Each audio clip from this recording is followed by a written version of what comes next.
Hola Isabel, muy buenas tardes y bienvenida aquí a la tercera última conferencia del Diplomado en Diseño de la Vivienda Colectiva Contemporánea. Gracias por estar aquí con todos nosotros. Un gusto, Graciano, muchísimas gracias y saludos a todos los que nos están viendo. Gracias. Isabel, voy a leer un poco tu currículum rápidamente para que un poco, para poner en contexto aquí digamos, a los participantes del diplomado y a quien nos va a seguir en línea, digamos, en Facebook. Entonces, la maestra Isabel Aparici Turrado es licenciada en Antropología y Periodismo y es máster en Gestión Cultural. Ha sido profesora del Máster Laboratorio de la Vivienda del Siglo XXI de la Universidad Politécnica de Cataluña. Es autora del libro Barcelona Singular junto a Josep María Montaner. Ha trabajado en el mundo de la edición y actualmente impulsa la promoción de las industrias creativas en el Design Hub Barcelona. Por lo tanto, renovándote aquí la bienvenida, Isabel, te dejo la palabra para que pueda impartir tu conferencia. Muchísimas gracias. Pues muchísimas gracias. Hola a todo el mundo. Buenos días por ahí a los compañeros mexicanos. Espero que estéis todos muy bien y que os estéis cuidando mucho. En primer lugar, me gustaría dar las gracias al maestro Graziano Grau por la oportunidad de estar aquí con vosotros y de impartir esta conferencia y compartir esta hora hablando sobre vivienda colectiva contemporánea y sobre cultura. Si os parece, voy a compartiros la pantalla para poder ver la presentación que tengo por aquí y que me ayudará un poco a seguir la línea de lo que os quería contar. Vamos a ver. ¿Lo veis? ¿Sí? Perfecto. Pues bueno, esto es lo que os invito a que charlemos en la próxima hora, hablar de vivienda contemporánea como activo social y cultural. Lo que os voy a proponer es una mirada transdisciplinar, más allá de la técnica o más allá del urbanismo, de los modos de habitar que podéis haber hablado con otros maestros durante este diplomado. Yo os propongo una visión pues, desde la antropología, un poco desde las humanidades y la sociología. Y os propongo que hablemos de vivienda, de ciudadanía y de comunidad. Básicamente, la pregunta que quiero lanzar y que me gustaría comentar hoy con vosotros es ¿cómo puede la ciudad aprovechar la vivienda para conseguir una ciudadanía más cohesionada, más implicada y más empoderada? Vamos a ver cómo podemos resolver esto a través de la activación social y cultural de la vivienda. ¿Cómo lo vamos a hacer? Vamos a ver qué valores nos puede ofrecer la vivienda, vamos a ver qué es esto de la activación social, vamos a ver cuáles son las estrategias de activación, cómo podemos conseguirlo, qué tendríamos que hacer para conseguir que esa vivienda nos impulse la cohesión de la comunidad. Vamos a ver algunos riesgos también y al final vamos a intentar dar alguna conclusión para el final de la charla. Sí que me gustaría comenzar compartiendo con vosotros cómo empezó mi interés por este tema, para que veamos también un poco cómo surgen las cosas y realmente me parece una anécdota que sí que quiero compartir con vosotros, aunque sean un poco las intimidades de la investigación. Pues comenzó aquí, lo veis, es un edificio de vivienda, está en Barcelona, está en el casco antiguo de Barcelona. Es un edificio, no sé si veis mi cursor, se entra por esta parte de aquí, está en una calle muy estrecha y tiene un pequeño patio alrededor del cual se accede a las viviendas y crea una zona muy bonita y de comunidad para toda la gente que vive en el edificio. Hace unos cuantos años, con un grupo de estudiantes que precisamente también eran de México y venían a Barcelona, estábamos viendo el edificio, comentándolo por fuera con otros maestros arquitectos y este grupo de estudiantes. Justo salió uno de los vecinos y le pedimos por favor si podíamos llegar hasta este pequeño patio para que los chicos pudieran ver realmente cómo se organizaba y tener un poco la experiencia del edificio. Nos permitió todo, sí, entrar, normalmente ya vienen muchos arquitectos interesados en este edificio. Justo estábamos allí, nada, 2 minutos y apareció otro vecino totalmente irritado. ¿Qué hacíamos allí? Nos sacó a todos allí de más maneras. No, fuera, todo el mundo fuera, que aquí no hay nada que ver. Y salimos y a mí me quedó dentro en mi corazoncito la pregunta de por qué aquella persona no sabía ver ningún valor en el edificio que él tenía todos los días a disposición. allí sí había cosas que ver, ya sabía que había muchos arquitectos que pasaban por allí con los ojos curiosos. Y mi pregunta fue, ¿cómo hacer que esta persona se sienta orgullosa de estar allí? ¿Cómo hacer que tenga un vínculo con su edificio que nos permita hacer que tenga ganas de enseñárnoslo? Ya entiendo que quizá no era el momento, la hora, o que estas visitas a veces rompen un poco la vida de los vecinos, pero realmente es algo que sí que me llevó adentro y empecé un poco la investigación de la vivienda y los vínculos entre habitante, vivienda y comunidad. Y esto es un poco lo que vamos a ver hoy. Empecemos precisamente con este punto, con qué nos da la vivienda a nosotros, qué le estaba dando a esa persona la vivienda, qué valores le ofrece. Hay un valor que es bastante claro y es que la vivienda crea nuestra identidad personal. ¿Qué barrio elegimos o dónde podemos acabar viviendo? ¿Qué ponemos dentro de nuestra vivienda? ¿Cómo la organizamos? Todo eso construye nuestro yo, construye nuestra pertenencia a un lugar. Estos son imágenes de cómo 3 personas diferentes han organizado un mismo espacio. Se trata de las viviendas dentro de un mismo conjunto, que es la Casa Bloc de Barcelona. Se hizo un proyecto fotográfico de ver cómo cada persona había ido adaptando. Son yos diferentes, son personas diferentes dentro de un espacio que cuando fue creado era el mismo. Aquí os he dejado la URL por si tenéis curiosidad de ver cómo se desarrolló todo ese proyecto entre sociológico y artístico sobre la construcción de la persona a través de su casa. Además de esta identidad personal, en la vivienda se construye una identidad del barrio. Las viviendas forman el paisaje de todos los vecinos del barrio, no solo de los que viven en ellas. Y también construyen el espacio público, el espacio de relación. Las viviendas son el cuerpo, la corporalización de ese barrio, y en ellas al final nos acabamos reconociendo.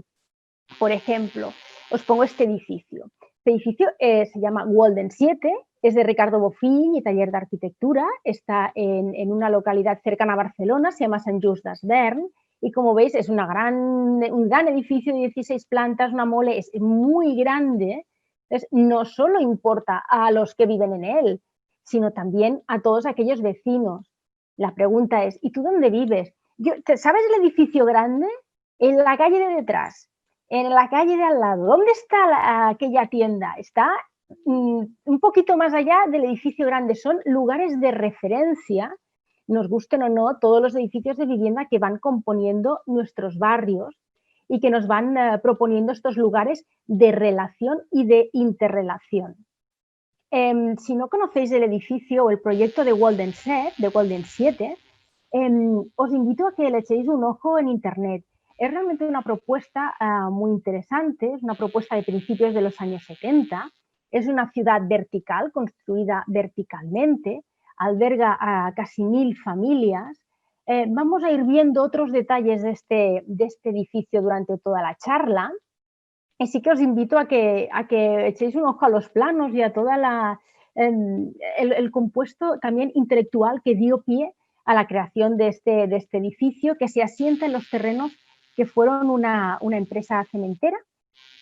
Aquí tenemos todavía una chimenea que precede de ese momento. Bueno, hecho este pequeño apunte del Walden 7, porque nos lo vamos a encontrar después, vamos a seguir recuperando cuáles son estos valores de la vivienda. Habíamos hablado de la identidad personal, hemos hablado de la identidad de barrio, pero también deberíamos hablar de la cohesión social, porque en un edificio, especialmente de vivienda colectiva, se toman decisiones y se toman decisiones en comunidad. Hemos de ver cómo mantener el edificio, hay que llegar a acuerdos sobre utilización de espacios, hay que ponerse de acuerdo con el resto de nuestros vecinos. Os he dejado esta pequeña ilustración. Aquí en España es un cómic muy popular, especialmente durante los años 60, 60, 70.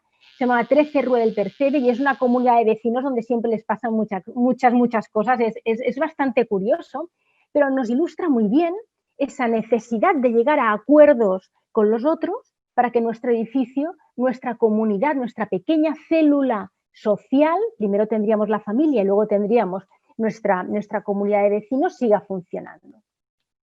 además de tomar decisiones comunes que nos hacen ser un grupo compacto, tenemos elementos de convivencia. Podemos crear redes de ayuda, podemos crear elementos comunitarios, servicios comunitarios. Esto que os dejo aquí es una nota que apareció en muchos periódicos. Estaba en un edificio de vecinos, creo que era de la Comunidad de Madrid durante esta pandemia, durante especialmente el confinamiento que tuvimos aquí en España en los meses de marzo y abril, donde una vecina se ofrecía a ir a hacer recados y a hacer las compras a gente mayor o a gente que no podía salir de su casa. Es decir, ahí se estaba creando en ese edificio de vivienda colectiva un grupo cohesionado, un grupo donde se estaba prestando ayuda mutua. Estos serían tres de los grandes valores que la vivienda nos construye y nos va dando y que podríamos llevar un grado más allá para hacer que vayan a un nivel global, a un nivel superior. ¿Cómo podíamos aprovechar estos valores a nivel de ciudad? Lo que yo propongo es que pensemos en una activación social y cultural. ¿Y qué entendemos por eso de activación? ¿Esto qué es una activación social de la vivienda? Vamos a ver su definición canónica, que sería que la activación es el proceso de puesta en valor y difusión de las determinadas características de un elemento para generar una respuesta. Para que veamos de dónde surge todo esto. Esto es un término muy utilizado especialmente en la gestión cultural asociada al turismo y se utiliza muchísimo en destinos turísticos.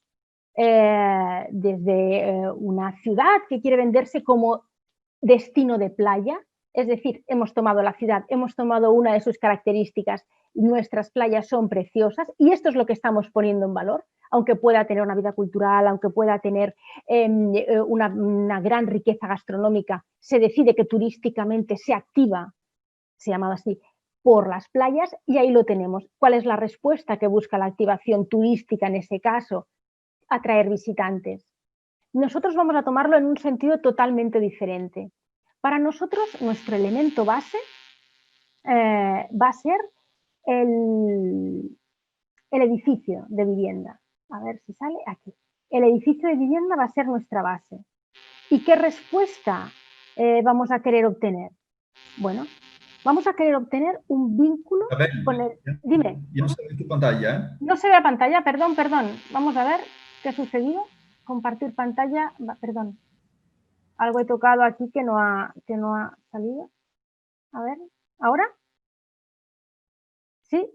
Ha vuelto. Sí. Volvimos entonces. Estábamos hablando de transportar esta activación, que sería un concepto que se utiliza en turismo, a nuestro discurso sobre la vivienda y sobre la vivienda colectiva. Nuestro elemento a activar será un edificio de vivienda colectiva, preferentemente. Y la respuesta que queremos obtener es, por ejemplo, hablábamos, un vínculo con el territorio.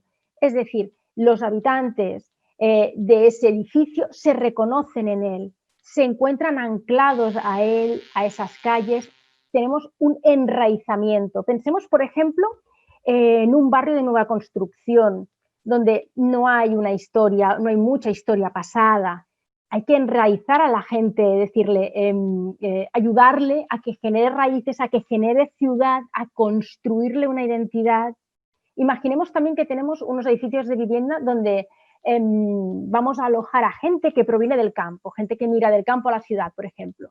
Esa gente ha perdido sus raíces, ha perdido los referentes que pueda tener. Es muy importante que puedan encontrar un vínculo con el que construirse como ciudadanos de esa ciudad, valga la redundancia, o de esa localidad donde vienen nuevos.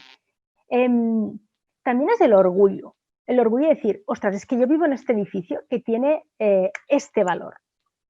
Es un poco lo que le pasaba a aquel señor que nos había echado de su casa porque no había nada que ver, aquí no hay nada, es que este edificio es un otro como otro cualquiera y a lo mejor no lo es.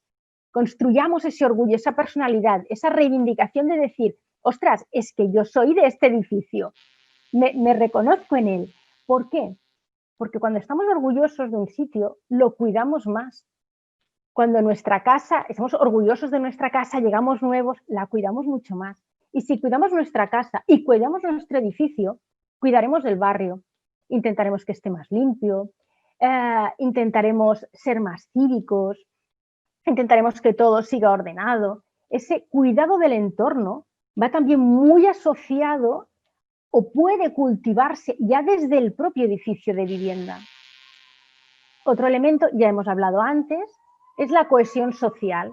Es decir, si todos compartimos un referente, podemos estar cohesionados y podemos tener una identidad de comunidad. Podemos vernos a nosotros mismos como la comunidad que vive aquí, la comunidad de este barrio. Todos juntos podemos crear nuevas rutinas, nuevas dinámicas, fiestas que unan nuestros lazos. Y al final, ¿qué tendremos con todo esto? Una ciudadanía más activa. ¿Y qué quiere decir esto? Pues quiere decir una ciudadanía más participativa, que va a reivindicar ante las instancias políticas, por ejemplo, cuando necesite más servicios, pero también va a aplaudir cuando reciba esos servicios y va a ser más democrática porque al final va a entrar en la vida urbana y en las decisiones urbanas con voz y con voto, porque ya desde su vivienda ha tenido toda una serie de inputs que les acerca al ejercicio activo de la ciudadanía, que al final también es un ejercicio democrático. Si lo llevamos lo extrapolamos, tendríamos un gran ejercicio de democracia que podemos ya impulsar desde nuestro edificio de vivienda. Entonces, ¿cómo lo vamos a conseguir todo esto? ¿Con qué procesos vamos a poder conseguir generar todas estas respuestas? Yo lo divido en tres partes, en tres procesos diferentes, tres diferentes estrategias. La primera sería el reconocimiento y la valoración, es decir, busquemos qué cualidades, qué características de este edificio de vivienda, por qué me interesa. Básicamente, así muy rápido, reconoceríamos tres. Cualidades que pueden estar basadas en el pasado, por ejemplo, este edificio de vivienda se asienta sobre lo que fue una antigua fábrica que daba trabajo al barrio, que dio nombre al barrio, o sobre una finca que fue el germen de toda una serie de barriadas o perteneció a tal persona. Nos anclamos en el pasado, queremos saber qué hubo antes de que nosotros llegáramos a ese edificio, porque no llegamos a un terreno yermo, siempre ha habido alguna historia anterior. Puede ser una cualidad del presente. Por ejemplo, si hacemos un edificio en el que ha habido un proceso participativo, es una cooperativa, todo el mundo ha estado muy implicado, esto también hay que explicarlo. O, por ejemplo, si ha habido algunas determinaciones en la construcción del edificio. No sé si os suena el Frauenwerkstatt en Viena, donde a partir de la colaboración de muchas mujeres, impulsado por mujeres, por arquitectas, también a través de tomar el pulso, de hacer entrevistas a las necesidades de la gente que lo iba a habitar, se construyó. Son características de presente. También podemos anclarlo en características de futuro. Imaginemos que estamos haciendo el desarrollo de una ciudad, un nuevo barrio para la ciudad. Esos que están a veces, esos suburbios que están un poco alejados. Nos podemos plantear la ciudad del futuro. La ciudad del futuro la estamos construyendo nosotros, la estamos ampliando nosotros, somos como los pioneros que llegamos a esta parte. Entonces, serían un poco estrategias, cualidades que nos pueden ayudar a esta construcción. ¿Para qué? Para crear un vínculo entre los ocupantes y su vivienda. Recordemos que este es nuestro fin último. La segunda parte, una vez que tenemos estas características reconocidas y valoradas, las señalizamos. Es decir, las hacemos tangibles, hay que señalizarlas.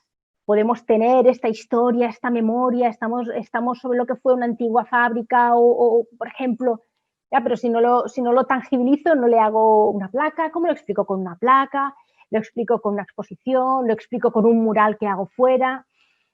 Tenemos que tangibilizarlo. ¿Para qué? Para poder difundirlo, que es comunicarlo. Es muy interesante comunicarlo al interior de la comunidad de vecinos, pero también a la gente del barrio, a la gente que está pasando todos los días por delante de un edificio de vivienda sin saber a lo mejor que ese edificio es un referente arquitectónico de suma importancia en su ciudad. y si no se lo explicamos, pues evidentemente tampoco no lo van a reconocer y a conocer. Entonces, reconocimiento, señalización y difusión serían las tres partes del proceso, las tres estrategias sobre las cuales apalancarnos. Vamos a verlas un poco en detenimiento cada una. La reconocimiento y la valoración. Bien, hay una estrategia clásica de reconocimiento y valoración que es la patrimonialización. Hay unos catálogos del patrimonio histórico-artístico normalmente en muchas ciudades, en Barcelona lo hay, en Europa es muy común. Están los catálogos del patrimonio de la humanidad de la UNESCO. ¿Y qué valoran? Pues normalmente valoran criterios artísticos y criterios temporales. Es una reliquia, es un vestigio, son unas ruinas. Bien. Todo esto nos lleva a tener, por ejemplo, un ejemplo de patrimonio, de este monumento, de este edificio que ya ha sido monumentalizado, alguien le ha puesto la etiquetita de esto es patrimonio, sería la Casa Milà, la Pedrera de Barcelona, no sé si la conocéis, es un elemento turístico de primer orden, ¿ya? Muy importante, tiene un museo, se puede visitar la azotea, la parte superior. Bueno, atraía antes del COVID bueno, miles de turistas cada día pasaban por ella. ¿Por qué? Porque ha sido monumentalizada, ya se le ha colgado la etiqueta de señoras y señores, esto es muy interesante, vayan a verlo, es un edificio de vivienda colectiva. Es de 1910, pero entró en el catálogo en 1969. Me gustaría haceros este hincapié porque cuando se construyó esta casa no era ni mucho menos ni monumental, ni le interesaba a la gente, ni creían que fuera a tener mucho éxito. De hecho, en los diarios de la época se hacía una broma y es que parecía un garaje para cepelines. Esto es uno de los chistes de la época en la que la casa, esta obra de Gaudí fue muy vituperada y fue realmente muy, muy criticada. Con eso, ¿qué os quiero decir? Este catálogo cambia con el tiempo, es mutable. Lo que hoy no está, un edificio que hoy a lo mejor no interesa o que todavía no está en el catálogo, lo podemos incluir, podemos hacer push para incluirlo. ¿Por qué? La patrimonialización, su visión principal es preservar, que no venga la piqueta, que no lo tiren, que no se reforme. Y es una estrategia top-down, es decir, hay un senado, hay unos consejos de expertos y expertas que deciden este sí, este no. Por ejemplo, en el patrimonio de la UNESCO se reúne, valora y dice, hemos decidido que este sí, este no. Y en la ciudad pasa un poquito lo mismo. En ocasiones quedan fuera de catálogo cosas como las viviendas obreras, por ejemplo, hay muy poca catalogación, al menos en Europa, de vivienda obrera, porque ese carácter monumental, artístico, no lo tiene y hay que reivindicarlo mucho. Y el patrimonio industrial también ha sido otro de los grandes olvidados durante mucho tiempo. Os dejo aquí un ejemplo de Barcelona. En un momento, una reforma urbanística permitía el derribo de fábricas no catalogadas, que no están dentro de esta patrimonialización, tirarlas para realizar pues, edificios de oficinas o viviendas. Entonces, los vecinos, las asociaciones de vecinos se reunieron diciendo, ostras, no, hay elementos muy valiosos que ya deberían estar en catálogo y que la gente del catálogo no los ha tenido en cuenta. Y a veces esta patrimonialización hay que empujarla un poquito, ¿vale? Pero recordemos, nosotros no estamos aquí hablando de una activación ni turística ni patrimonial. Nosotros lo que queremos es una activación que fortalezca la comunidad y la cohesión. Por lo tanto, normalmente nosotros, esta activación nuestra vendrá porque hay un edificio singular, por uno o muchos motivos, porque hay un edificio histórico y normalmente va a ser bottom-up. Es decir, la propia comunidad de vecinos de ese edificio va a ser la que va a impulsar, puede ser la que impulse, es decir, ostras, es que mi edificio es muy interesante por estas características. Veamos un ejemplo, el Walden 7 que estábamos viendo antes. El Walden 7 es un edificio construido a principios de la década de los 70 y ya en la primera ocupación, en 1976, tenía gravísimos problemas de humedades. Le caían losetas al suelo. La cosa era bastante compleja Tanto es así que se quería derruir, se quería declarar en ruina y derribarlo. Y la comunidad de propietarios se unió muy fuerte para decir, no, es un edificio singular, tiene unos valores arquitectónicos, es ya un icono de toda la zona. Por favor, salvémoslo, hagamos lo que sea. Al final, después de muchos años de lucha, consiguieron que el ayuntamiento de Sant Just, que es donde está ubicado, costeara una parte de esa reforma. ¿Vale? Con lo cual, ese reconocimiento, esas características las tenemos que buscar en lugares diferentes y con estrategias diferentes. ¿Vale? Pasemos ahora al segundo elemento, que era la señalización. Empecemos por la señalización exterior. Yo os pongo un caso de señalización que a mí me gusta bastante, mucho, por no decir. Es la que hay en Milán, por ejemplo. Este es el caso de la Casa Rusticci, es una casa de la década de 1930, de Giuseppe Terragni. Y bueno, pues como veis, en la entrada tienen un plafón donde nos explican, tanto en italiano como en inglés, para que la gente, bueno, también los turistas puedan entrar en qué es esto.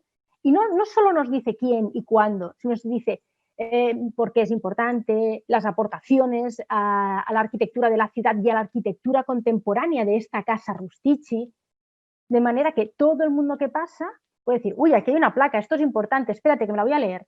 Y los vecinos, tanto del edificio como de fuera, pueden tener una contextualización general. Estamos enseñando a leer la ciudad y a comprenderla poquito a poco. Ahora os voy a poner un ejemplo en Barcelona de señalización exterior que me parece que aporta muy poco y que no sigue este modelo italiano que es para mí muchísimo mejor. Y es la señalización que hay en esta casa. Esto es una casa de vivienda colectiva también, de la Barceloneta, de un arquitecto que se llama José Antonio Coderch y Manuel Valls. Es un hito en los años 50 en la ciudad, un referente, está cerca del Paseo de la Playa, pasa muchísima gente por allí, pero todo lo que el ayuntamiento ha decidido hacer es, en la puerta de entrada, como veis, de un estilo pues, bastante racionalista, ha puesto un palo y ha puesto un cartel que dice Barceloneta, este es el barrio donde está, y el nombre de la casa, Casa de la Barceloneta. Casa de Coderch y Manuel Valls, y este es el año. Y si quieres saber algo más, pues lo buscas en Wikipedia, porque yo no te voy a dar más datos. Está muy bien que esté señalizada, sería un primer punto, pero sería muchísimo mejor si podemos aportar algo más, sin que sea, pongamos un código QR que nos envíe a una página web donde podamos explorar el por qué es importante y qué está aportando y por qué está así la de al lado no. ¿Me entendéis? Hay que dar un poquito, un plus cuando se trata de señalización exterior. Esta sería la exterior para cualquier ciudadano y para vecinos del barrio y para que podamos, como os decía antes, leer la ciudad y comprenderla. Vayamos ahora a la señalización interior. La gente que está en el edificio también sería interesante que pudiera saber algo más sobre él.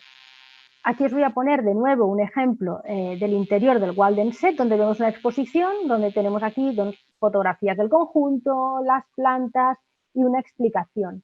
Esto sirve para que los vecinos y la gente que entra al edificio, pues visitantes, etcétera, comprenda un poco más por qué ese edificio tan grande, cuál fue su historia, ¿era solo aquel edificio o era parte de un conjunto que en realidad no se llegó a construir entero?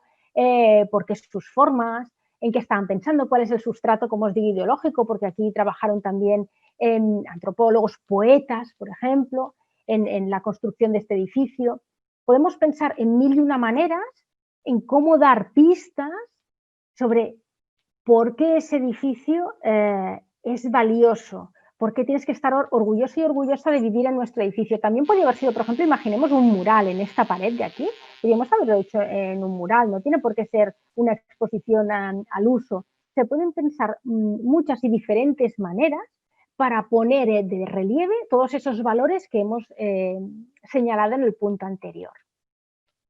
Vayamos ahora un punto más adelante. Ya lo tenemos señalizado, ahora lo vamos a difundir, lo vamos a explicar a todo el mundo y no hace falta que pases por delante para que sepas que este edificio es un hito para nuestra comunidad.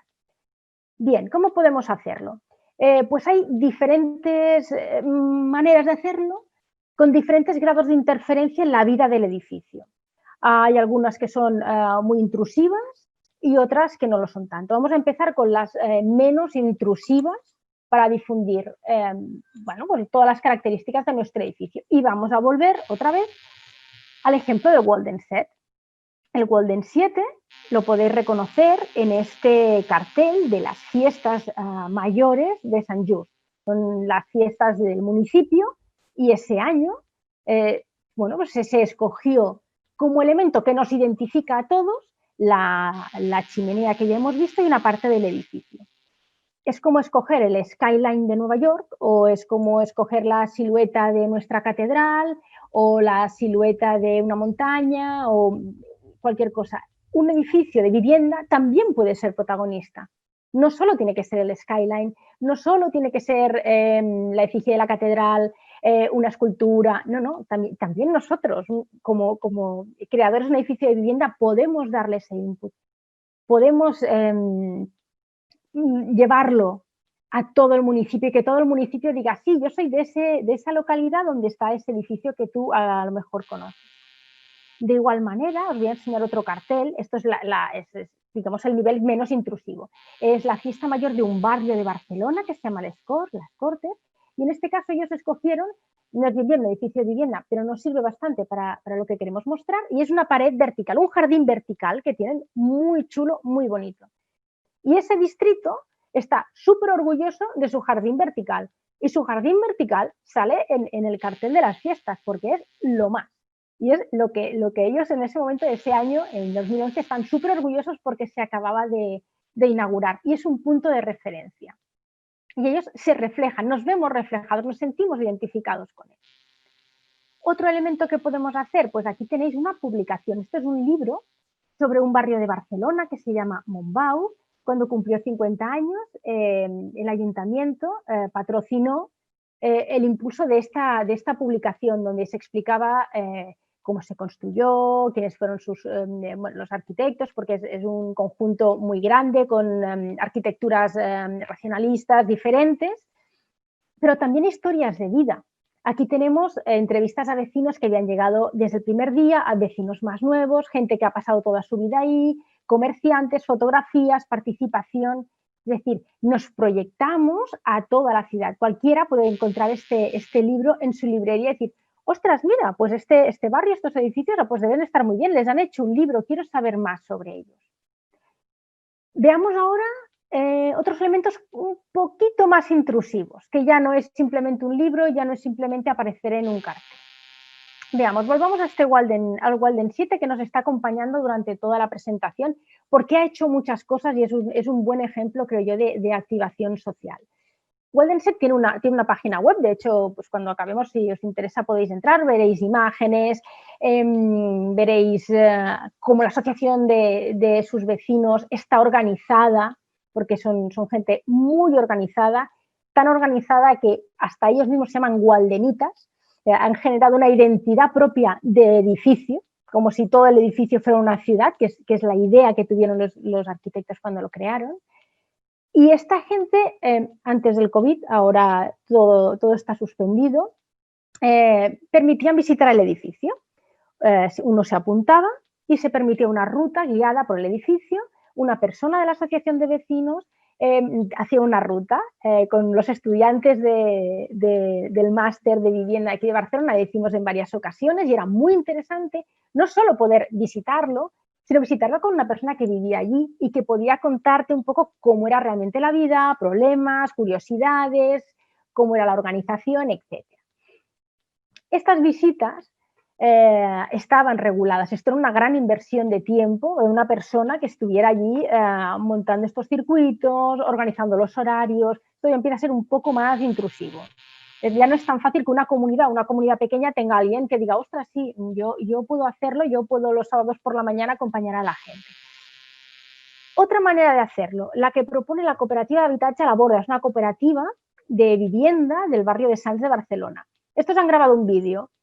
Y dicen, nosotros como no vamos a poder hacer muchas visitas, pues hacemos un vídeo y entonces vosotros mismos desde México podéis visitar este edificio, que ha levantado como mucha expectativa entre la comunidad arquitectónica, como si dijéramos de Barcelona, tanto por los métodos constructivos, con el uso de la madera, materiales reciclables, como también porque ha sido un proyecto cooperativo, es decir, participativo entre la gente que iba a vivir, y es una manera de crear vivienda muy nueva y todo el mundo tiene como muchas expectativas de cómo lo habéis hecho, y hay bastante interés. Entonces, si ya sabemos que nuestro edificio va a generar interés, pongámoslo fácil para su difusión.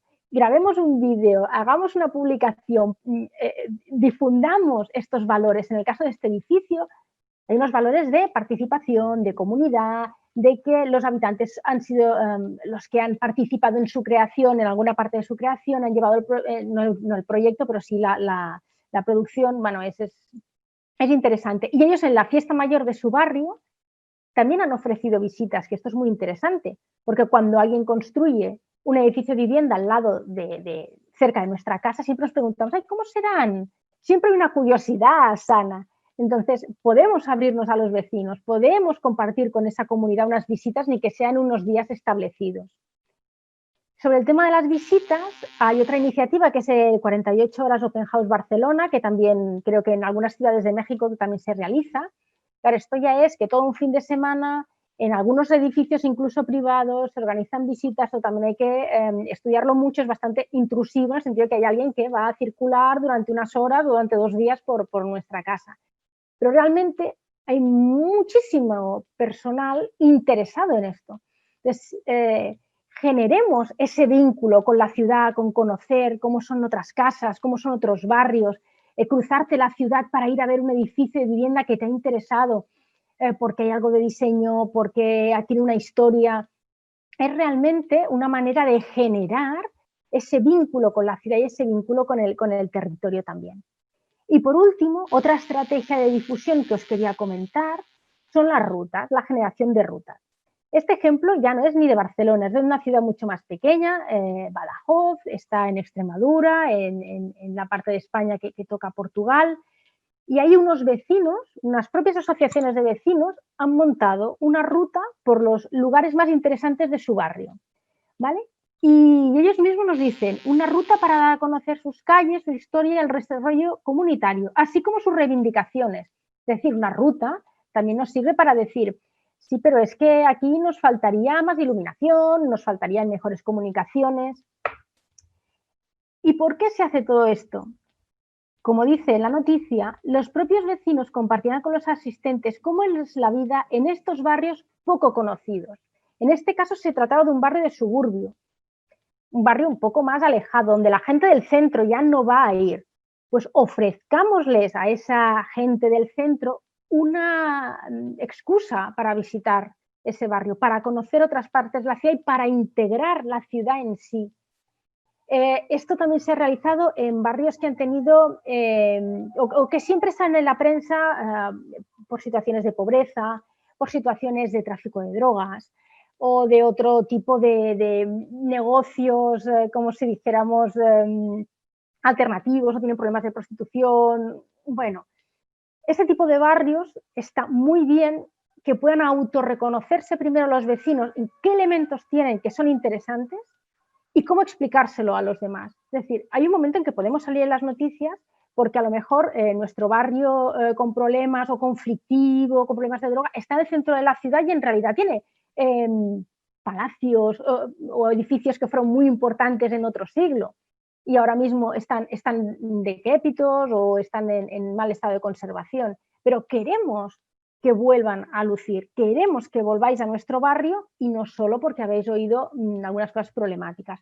Las rutas son unos elementos de difusión que nos pueden ayudar a trabajar esa cohesión social, la identidad de barrio y la unión de diversos barrios en una misma ciudad. Y si las hacen los vecinos, mejor que mejor, porque animamos a la participación, a esa ciudadanía activa, a esa ciudadanía empoderada que dice yo puedo explicar mi barrio. ¿Vale? Entonces son un poco las diferentes maneras que tenemos de promover nuestro edificio de vivienda. Pasemos ahora brevemente a ver otro tema como serían los riesgos. Todo esto está muy bien, hacemos unas visitas guiadas, determinamos cuáles son los valores de nuestra vivienda. Bueno, la vivienda fetiche sería para mí uno de los principales riesgos que tiene la activación hoy en día. ¿A qué me refiero con vivienda fetiche? Me refiero a aquella que ha tenido un proceso de activación que yo llamaría vacío, o como mínimo vacío de contenido social, vacío de contenido artístico y muy enfocado al turismo. Vamos a poner un ejemplo que me parece que lo va a dejar todo bastante más claro. Bueno, es decir que soy fan de talleres de arquitectura, no es bien esto, pero sí que el ejemplo es del mismo equipo de arquitectos que ha hecho el Walden 7. Tenemos este edificio que se llama la Muralla Roja, está en Calpe, en Alicante, en una población de playa de la costa mediterránea. Este edificio que veis aquí a la derecha, el Xanadu, también es de taller de arquitectura, pero no tiene el mismo problema. Pese a estar uno al lado del otro, este ha tenido una activación brutal, ahora veremos cómo, y este pues no ha interesado tanto. ¿Qué ha pasado aquí?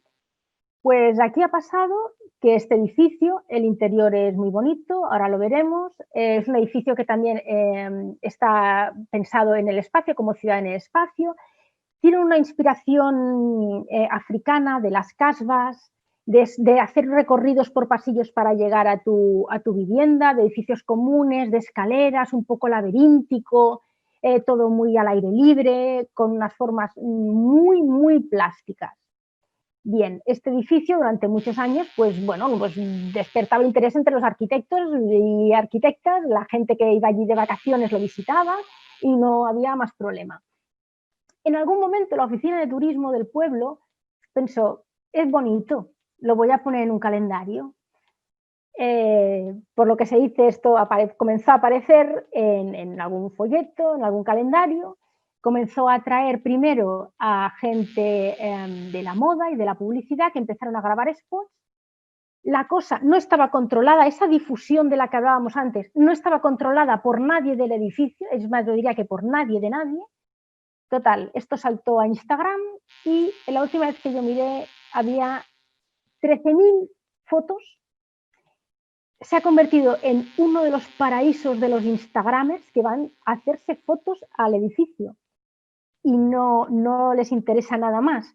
Hay un valor plástico, hay un valor de escenario, pero en ningún momento se hace ninguna relación, se hace hincapié en los valores arquitectónicos, en los valores para la ciudad que tenía esa arquitectura tan novedosa, en la casba, en esa nueva manera de vivir.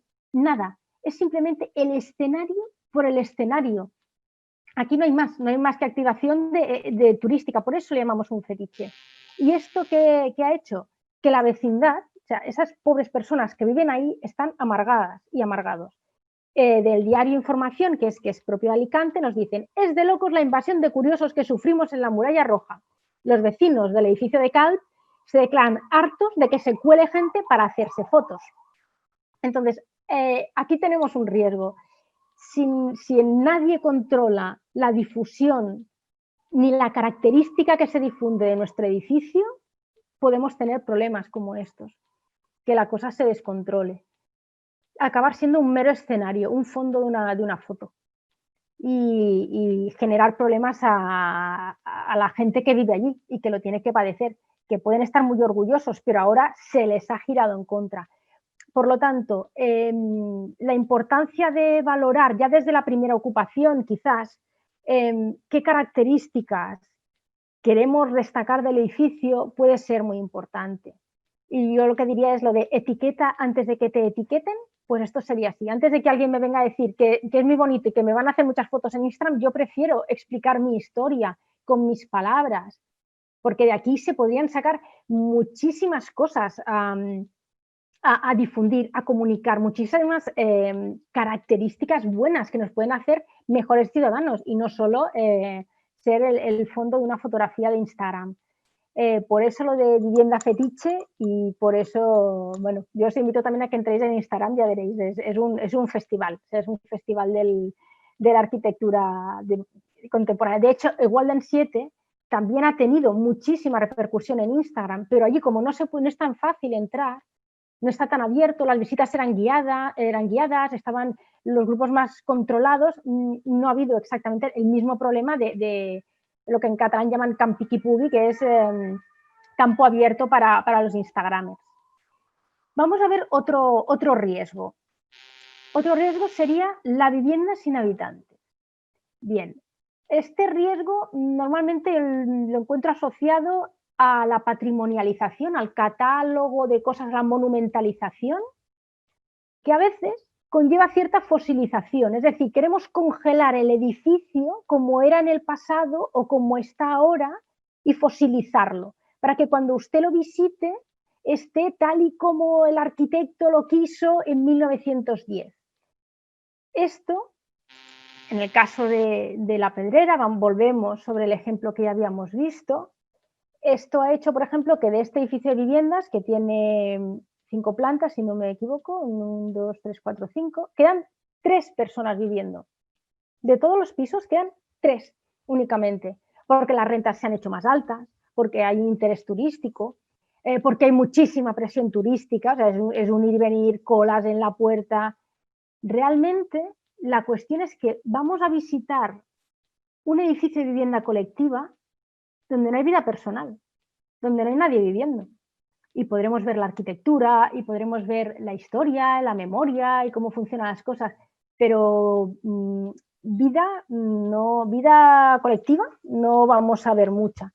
Entonces hay que tener un poquito de cuidado también de cómo activamos las cosas para que no nos queden esto, viviendas sin habitantes, no acabemos activando tanto que echemos a la gente que está viviendo ahí.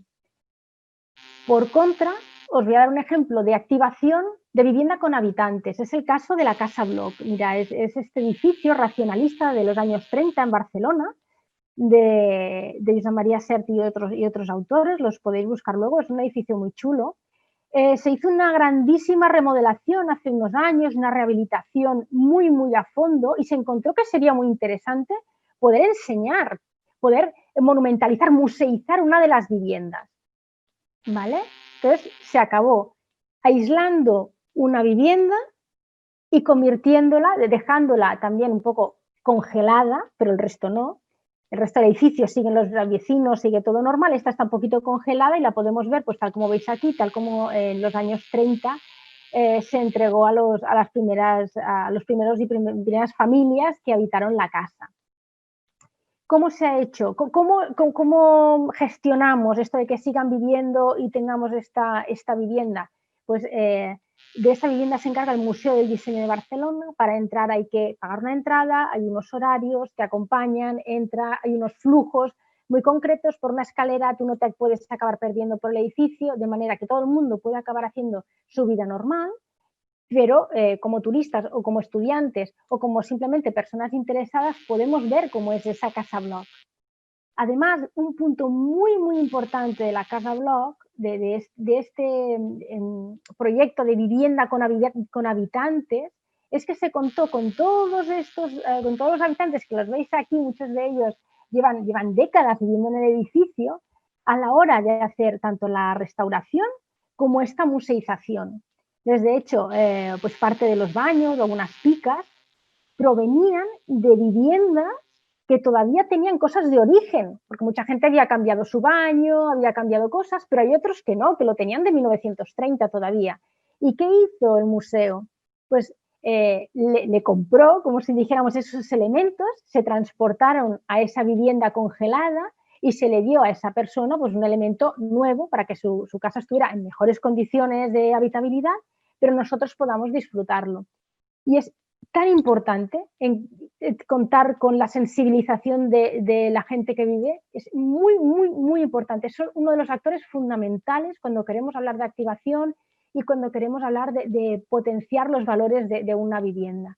Hay que implicar al vecindario, esto es muy clave, porque al final también tendrán que convivir ellos con la activación. No queremos murallas rojas, no queremos vecindarios que estén hartos de que haya gente, sino que queremos vecindarios que puedan ser más participativos, ser ciudadanos más activos. Y en el caso de la Casa Bloc, pues todos conocieron la historia, conocieron cómo eran los arquitectos, por qué se hizo, cuándo se hizo, tenían mucho, mucho bagaje de cómo era su edificio.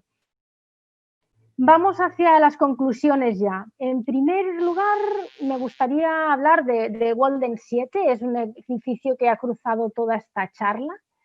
Yo creo que es uno de los ejemplos de activación social y cultural que tenemos, al menos en la zona de Barcelona, lo que conocemos nosotros, más acertado.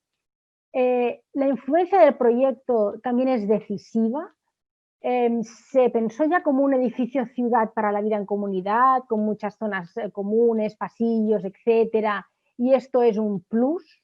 Si un proyecto se piensa para la vida en comunidad, se piensa pensando en los habitantes, esto siempre va a ir a favor del proyecto y a favor de la cohesión social, de la identidad. Esto es muy clave. En el caso del Walden hemos visto que hay una identidad personal y colectiva. Ellos mismos se llaman Waldenitas. Ellos mismos se organizaron para salvar su edificio de ser demolido. Era un proyecto muy bestia, es decir, por favor, salvemos el edificio. Hay una generación muy fuerte de identidad. Hay una organización, implicación social. Aquí tenéis el cartel de la fiesta de los 40 años, lo que siempre están haciendo fiestas, que tiene hasta logo. O sea, se han currado un logo de su fiesta, no del edificio, de la fiesta. Y al final, cuando tú inviertes en hacer un logotipo, en hacer un cartel, en montar aquí, ya veis, ahí había vídeo, había música, había conciertos. Esto es que hay una cohesión y hay una comunidad allí muy fuerte, no lo puedes montar de un día para otro. Y es un referente para el municipio, lo hemos visto en el cartel de las fiestas. Hemos visto que realmente ya es un icono compartido entre todos y que al ver el edificio, una persona que no vive en él, pero sea de otra parte de la localidad, se reconoce. Para mí es un caso muy interesante. Os invito a que veáis un documental que se llama Waldenitas, sobre la vida en el Walden. Es de la televisión catalana y está en catalán, pero creo que es bastante comprensible para castellano parlantes. Y realmente es un proyecto que yo os invito a que curioséis su web, y si venís alguna vez por Barcelona os invito a que también hagáis la visita. Y como conclusión general, yo os dejaría caer solo dos grandes ideas. Primero, incidir en la visión transversal en el tratamiento de la ciudad. Es decir, mirar la ciudad como arquitectos y arquitectas, pero también desde una mirada más sociológica, más antropológica, más, como decíamos al principio, vivienda, ciudadanía, comunidad. Vivienda y democracia o participación democrática al final también están unidas.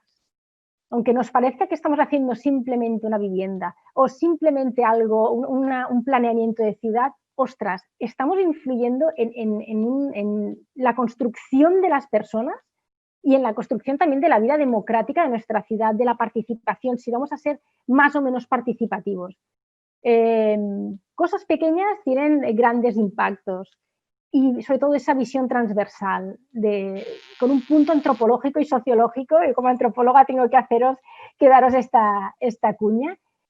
Y por último, a la hora de gestionar la ciudad, la gestión de ciudad, cuando pensamos en políticas de ciudad, podría adoptar la activación ciudadana de su patrimonio de vivienda colectiva como un recurso más entre el catálogo de medidas para mejorar la vida de sus habitantes y conseguir una ciudadanía más activa. Os lo leo tal cual. Normalmente cuando uno quiere potenciar el dinamismo de una comunidad, se le ocurren muchas cosas y jornadas y, ostras, nuestros edificios de vivienda son nuestro primer refugio y son también un lugar que nos puede enseñar muchas cosas y que nos puede tener un gran impacto en cómo somos luego cuando salimos a la calle. Para mí es la gran idea, es la idea motriz de esta conferencia.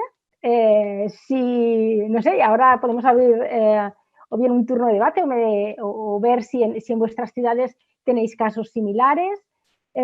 Podemos atender preguntas, los comentarios que vosotros queráis. Para mí es una idea motriz y bueno, si he conseguido hacerla llegar o despertaros un poco esta curiosidad por esta visión más transversal de la ciudad, pues ya me doy por satisfecha. Muchas gracias por vuestra atención. Aquí tenéis mi correo por si necesitáis algo y no sé, Graciano, ¿cómo queréis concluir la sesión o seguir la sesión? Dejo de compartir pantalla, ¿os parece? Digo, muchísimas gracias, Isabel. Realmente yo creo que ha sido muy sugerente tu plática y también muy clara, ¿no? en lo que quisiste como de una cierta forma proponer, ¿no? Y creo que es un punto muy importante, ¿no? Que nosotros arquitectos urbanistas o quien planea la ciudad tenga que tener en cuenta, ¿no? La ciudad al final no se construye simplemente de edificios, de materia, etcétera, ¿no? Sino una parte importante es la sociedad, ¿no? Decimos siempre que al final la ciudad no es otra cosa que esta construcción, construcción, digamos, esta materialización de la sociedad, ¿no? Por lo tanto, es muy importante este punto de vista que nos estás dando. Y también con sus advertencias, ¿no? Que no tiene como, si estos procesos no están controlados, luego pasan, o sea, van desbordados y al final, como no hay control, se vuelcan, o sea, digamos, en contra, ¿no? De los mismos vecinos que ven como un castigo el hecho de tener que vivir, digamos, en estos espacios, ¿no? Por lo tanto, creo que hablar de esos conceptos como tú hablaste, ¿no? De la identidad, ¿no? De poner también valor en unas cosas que a lo mejor los mismos vecinos no ven, ¿no? Porque nadie se las enseñó, nadie le dio como este punto de vista, a lo mejor que eso, creo que es un trabajo muy importante, ¿no? Porque de esta forma creo que los mismos vecinos como que se hacen más, como tú decías, ¿no? Se implican más, son más orgullosos y esto lleva a más cuidados, tanto del edificio cuanto de la ciudad, ¿no? Por lo tanto, se generan toda esa serie de procesos virtuosos que yo creo que es muy interesante, ¿no? Muy interesante el ejemplo del Walden. El Walden lo hemos presentado en diferentes ocasiones porque es como esta arquitectura, ¿no? Interesantes bajo todos esos puntos de vista, ¿no? Incluso de cómo nació en el taller de arquitectura con Ana Bofill y el hermano y todos los demás poetas y músicos que allí estaban, ¿no? Contribuyendo y dando poniendo énfasis, ¿no? En este proyecto como compartido, que al final creo que ha logrado cómo conseguir esta comunidad muy orgullosa, ¿no? De los valdenitas, muy orgullosas de vivir allí, ¿no?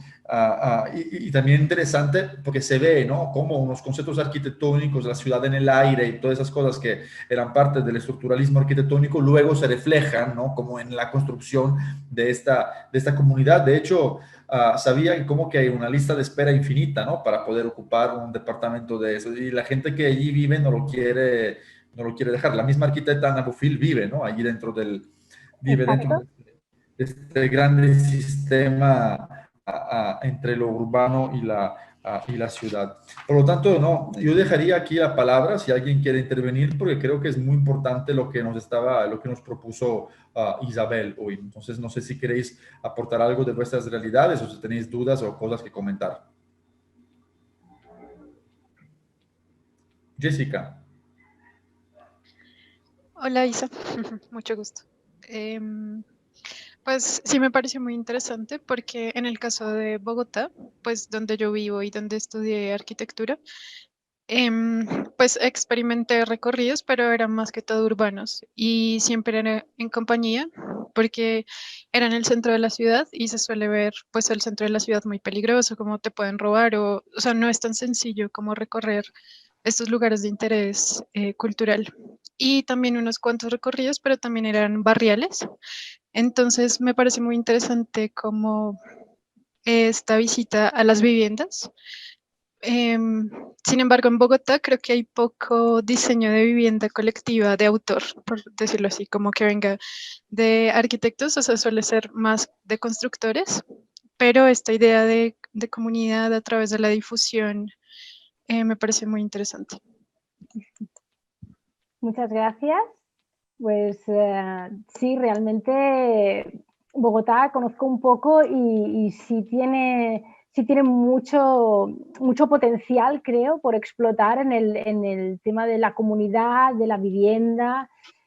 Como tú dices, quizás no haya muchas obras de autor, pero algunas sí que hay y algunas sí que se podría incluso llegar a pensar en, no te digo en museizar, pero sí que en algún punto del año generar esos recorridos, esa posibilidad de que la gente vea cómo se vive y en algunas de las barriadas también, incluso seguramente hay barriadas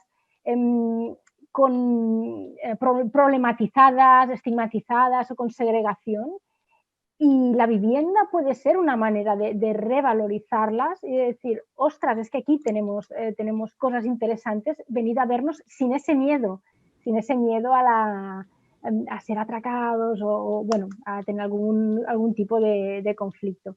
Muy interesante tu aportación sobre llevarlo a Bogotá. Sí. ¿no? Y Sí, además, sí, ay, Jessica, sí. perdón. Digamos que cuando yo visité las Torres del Parque, pues que sí son muy conocidas, fue por un conocido que vivía ahí, o sea, por un amigo de un conocido que vivía ahí. Entonces sí se pueden encontrar los medios, pero sí es más difícil. Y sé que hacen actividades en el espacio público y eso también es muy motivante y creo que es como el único ejemplo arquitectónico que tendría.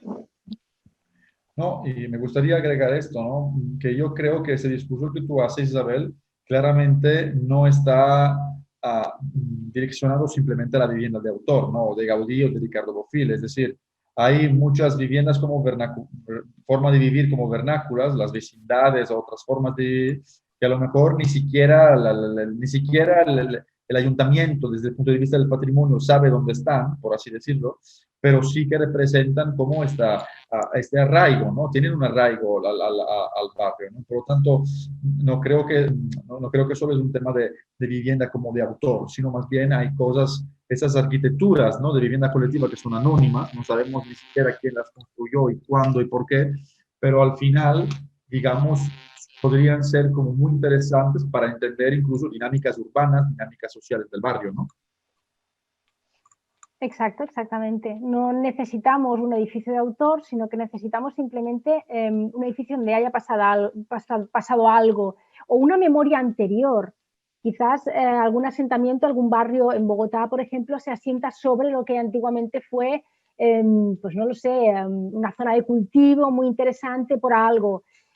Siempre tenemos algo, o en el pasado, o en el presente, o en el futuro, podemos anclarnos para reconstruirnos. Y el otro punto quizás interesante también es que intentemos también hacer que la gente que no sabe de arquitectura, que no son arquitectos ni arquitectas, ni están en el negocio, se interese por la vivienda. Pero si no se lo explicamos, si no le explicamos por qué sería interesante que fueran a ver las torres del parque, qué aportaron, en qué momento se construyeron, la historia de la gente que las construyó, también van a seguir sin saberlo. Y también es parte de la difusión de nuestra propia ciudad. Estas placas que os enseñaba de Milán a mí es que me encantan porque son pequeñas píldoras de arquitectura para gente no arquitecta. No sé cómo decirlo, mi madre que no tiene nada que ver con la arquitectura y no se lo miraría nunca, si se encuentra una placa a veces se las lee y decir, ostras, ¿sabes que hay una placa allí que dice que nació no sé qué pintor? Es ir generando también esa cultura arquitectónica, especialmente quizás en ciudades tan grandes como Bogotá, donde a lo mejor no está tan difundida o no tiene tantas barriadas, es tan extensa que de cada barrio seguro que podemos sacar alguna cuestión interesante, ya sea vernacular, histórica, festividades que se hacen, cuestiones de actividades que están en el ambiente. No sé, creo que no es simplemente la arquitectura de autor, exacto, como decía Graciano. Allí en Barcelona, me puedes corregir tú, Isabel, ¿no? Hay como, habían esos conjuntos de vivienda social, ¿no? Que se construyeron incluso en la periferia, en los años 40, 50, ¿no? Que muchos son como ya a unas cuadras como medio peligrosas, ¿no? Hablando de la mina o todas las intervenciones que se hicieron en Belvilla, ¿no? Etcétera, que ahora ya se han englobado dentro de la ciudad, pero de una cierta forma han sufrido muchas decenas de años como fenómenos, por así decirlo, de exclusión, por así decirlo, de la ciudad. Pero al final, por lo que yo me acuerdo, incluso en unas caminatas de Jane Jacobs o incluso hay fenómenos vecinales, ¿no? Que dentro, digamos, de esta, la usaban como estas rutas, como tú comentabas, como reivindicación, ¿no? O sea, al final es como entrar de una cierta forma en la historia, entraron, digamos, desde un punto de vista negativo, porque al principio claramente, ¿no? Eran barrios como aislados de la ciudad, no tenían todos los servicios de la ciudad, eran como guetos, pero de una cierta forma ahora ya están englobados, ¿no? Y se basan, ¿no? En esta cuestión que tú comentabas del pasado, de una cierta forma, o sea, de dónde venimos, ¿no? Y hacia dónde queremos ir. Y claramente estos barrios tienen una historia también muy compleja, ¿no? De la expansión de la ciudad, porque se necesitaba vivienda, terreno a bajo costo, etcétera, y por lo tanto, entonces allí lo pusieron como de manifiesto. Y creo que creo que es muy interesante, como tú comentabas, hacer estas rutas, ¿no? Incluso en estas rutas urbanas luego se te suman personas que comparten la ruta contigo algunas manzanas y luego se van, pero de una cierta forma es esta forma de educar la gente, ¿no? De una cierta forma, lo que tú ves cada día, a lo mejor si te ponemos la placa, entiendes realmente lo que es, ¿no? Empiezas como a tenerle como más cariño, a entender realmente el contexto en el cual vives, ¿no? Creo que... Exactamente. Esto ha pasado en ciudades suburbiales, como dices tú, en Belviche, por ejemplo, son grandes polígonos de vivienda construidos en los años 60 y 70, masivos. En aquellos momentos ni llegaba el metro, ni el suburbano, ni el autobús raramente. Hoy en día ya están en la ciudad. Entonces hay una reivindicación de decir, ostras, es que sí, nacimos en ese momento, pero aquí antes pues había una ermita, todo nació de un barrio.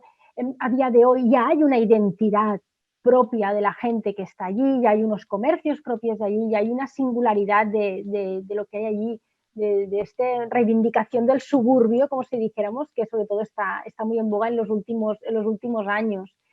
Y por otra parte tendríamos unas rutas en el centro de Barcelona, en el barrio del Raval, que es un barrio estigmatizado por la prostitución, por la venta de droga, por ser un lugar muy multicultural, pero que tiene un índice de pobreza muy alto, está entre los que tienen menos ingresos de toda la ciudad. Pero eso está en el mero centro de la ciudad, en el mero centro. Es más, se hizo una ruta y muchos vecinos descubrieron que uno de aquellos edificios que estaba como medio caído, con una puerta que siempre está cerrada, oscuro, viejo, aquello había sido un palacio en el siglo XVIII-XIX de uno de los mayores empresarios de lo que en aquel momento eran los fabricantes de la ciudad, el que tenía Ernest Agónimo, el que tenía la fábrica más grande de tejidos, el más rico del barrio, vivía allí. No el más rico de Barcelona, los más ricos, vivía allí, en aquel barrio, en aquel palacio. Luego lo dejó, pero muchos se sorprendían, es decir, ostras, es que resulta que todo el barrio, toda la problemática, y hemos tenido palacios. Esto es como decir, buf, no siempre, no este estigma que tengo hoy, antes no estaba, en el futuro me lo podré quitar de encima, por ejemplo. Es muy, muy bueno en situaciones de conflicto, de cohesión, intentar buscarlo. Yo creo que es una de las maneras, es una de las vías que hay para hacerlo. Y como profesionales de la arquitectura podéis ayudar también desde ese punto de vista. Digo, y el Raval, este ejemplo que ahora mencionaste, Isabel, yo creo que hay mucho arraigo de las personas que realmente viven en el Raval, digo, no de los turistas, sino de las personas que viven en el barrio. De hecho, hay la bronca, ¿no? Con los turistas, pero es interesante, siempre se me ha hecho interesante en esta pared que está allí donde está la Plaza del Macba, ¿no? Que es una pared como ciega, llanera, que está allí el verbo rabalejar, ¿no? O sea, incluso se conjugó un verbo, o sea, que quiere decir vivir el Raval, ¿no? Vivir el Raval tiene que ver con todas estas cuestiones de raíces, ¿no? De identidad, de arquitectura, de espacios, ¿no? Que se han generado. Y no sé si alguien más quiere aportar, Daniel o Carlos o Eddie, ¿no? Daniel. Bueno, yo me gustaría agradecerte mucho por la conferencia, estuvo muy interesante. Yo, de hecho, no soy arquitecto, soy estudiante de psicología y pues estoy acá para entender unas cosas de arquitectura, de cosas que yo ya traigo en la mente, cómo se traducen en la arquitectura, me ha servido mucho. Y bueno, en Guadalajara, no sé si alguna vez has visitado acá Guadalajara en México, tenemos un problema muy grande porque tenemos mucha falta de vivienda colectiva y la mayoría de la vivienda colectiva que se ha hecho en los últimos años tiene la desventaja, diría yo, de ser de lujo. Entonces, esta vivienda se cierra mucho al resto de la ciudad y yo una vez, como son edificios muy nuevos que se hicieron cuando yo era niño o adolescente, eh, quise ir a visitarlos y cuando fui me encontré con calles y calles de bardas de 2 metros y edificios dentro de estas bardas que pues no hacían nada de ciudad. Digo, me imagino que las personas que viven ahí es lo que buscaban y tampoco es como que bueno, no sé, a lo mejor todos los barrios necesitarían este tipo de activaciones, pero sí, acá vamos como hacia la dirección contraria, como de cerrar, cerrar, cerrar. Sí, sí, sí, los barrios cerrados son una realidad de las ciudades. No construyen ciudad, se encierran en ellos mismos, no ayudan a la colectividad, es decir, montan una colectividad paralela. Bueno, es una manera de verlo. Se entendería que una ciudad sana, una ciudad donde el ejercicio de la ciudadanía lo puede hacer todo el mundo, es también una ciudad segura que no necesitaría de ese barrio cerrado, que al final lo que busca es una seguridad cápsula, una ciudad burbuja en la cual todo está bien, todo está a mi gusto. Si bien en todas las ciudades es evidente, hay barrios con mayor y menor poder adquisitivo, y en los de mayor poder adquisitivo normalmente sí que hay más fincas cerradas, grandes casas con vallas, etcétera. Barcelona, por ejemplo, no sé si lo conocéis, hay muchísima extensión, incluso en barrios más acomodados, de vivienda colectiva abierta a ciudad. No es barrio cerrado, están en la calle igualmente. Si conseguimos unas calles activas en la línea de Jane Jacobs, con ojos a la calle, con actividades, la ciudad en sí será más segura y no necesitaremos esa realidad burbuja que están buscando realmente. Es una pena que no quieran construir ciudad. Me parece muy interesante tu aportación desde el mundo de la psicología. Como has visto, hay varios conceptos que te deberían ser como muy cercanos, el tema de la identidad, la construcción de la persona. Yeah. Y bueno, a mí me parece muy interesante que también en estudios, por ejemplo, de arquitectura, con lo cual, si vuestros perfiles son así amalgamados, creo que es lo mejor porque podéis aportar muchísimas más cosas y enriqueceros desde muchos puntos de vista, y es la construcción de la ciudad al final está en manos de muchas personas. Esta llamada a la interdisciplinariedad, a la transdisciplinariedad, me alegra verla también en la composición del grupo. Entonces, esto está genial porque solo entre muchos conseguiremos construir una ciudad más rica y más plural. Muchas voces, muchas edades, hombres, mujeres y diferentes profesiones. Dejar la ciudad solo en manos de los urbanistas y arquitectos puede ser un poco comprometido. Al menos es mi visión desde el mundo más social. Sí, además, Ah, enriquece muchísimo.